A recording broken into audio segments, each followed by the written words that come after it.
महाराष्ट्र फेरीवाला क्रांती महासंघाच्या वतीनं पिंपरी चिंचवड महानगरपालिकेसमोर बेमुदत उपोषण सुरू करण्यात आलंय। सर्वोच्च न्यायालयाचा आदेश आणि कायदा असताना शहरातील 15,000 विक्रेत्यांनी न्याय मिळवण्यासाठी हे बेमुदत उपोषण सुरू केलंय, अशी माहिती महाराष्ट्र फेरीवाला क्रांती महासंघाचे अध्यक्ष काशीनाथ नखाते यांनी दिली। आमच्या मागणी आहे की मान्य सर्वोच्च न्यायालय आणि पथ विक्रेता अधिनियम, व्यवसायाचे संरक्षण आणि विनियमन कायदा 2014 या कायद्याची तंतोतंत अंमलबजावणी पिंपरी चिंचवड महानगरपालिकेकडून झाली पाहिजे। ती होत नाही। शहरात 10,500 लोकांचं सर्वेक्षण झालेलं आहे आणि त्याच्यामध्ये 6,500 लोकांना बायोमेट्रिक पूर्ण झालेलं आहे, बायोमेट्रिक सर्वेक्षण।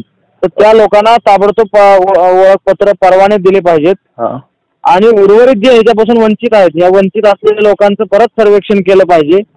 हॉकर झोन ताबडतोब करून त्याच्यामध्ये हॉकर झोन मध्ये सर्वांना संधी दिली पाहिजे जे पात्र लाभार्थी आहेत त्यांना।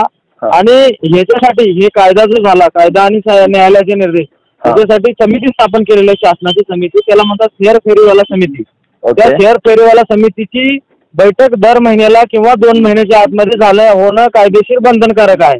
परंतु या शहराचे आयुक्त दिनेश वाघमारे येऊन 5 महिने झालं, त्यांनी एक सुद्धा बैठक घेतली नाही। ती ताबडतोब बैठक त्यांनी लावली पाहिजे आणि ते प्रत्येक महिन्याला बैठक झाली पाहिजे।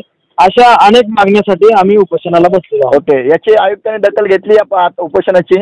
आयुक्तांनी काल संध्याकाळी जाताना आम्हाला बोलवून घेऊन आमच्याशी चर्चा केली, परंतु ही धावती भेट आम्हाला मान्य नाही। आपण सविस्तर पॉईंट टू पॉईंट निवेदनाच्या मागण्या आणि सविस्तर चर्चा करून आपण त्याच्यावरती चर्चा केली पाहिजे अशी मागणी आम्ही केल्यानंतर त्यांनी आज वेळ दिलेली आहे।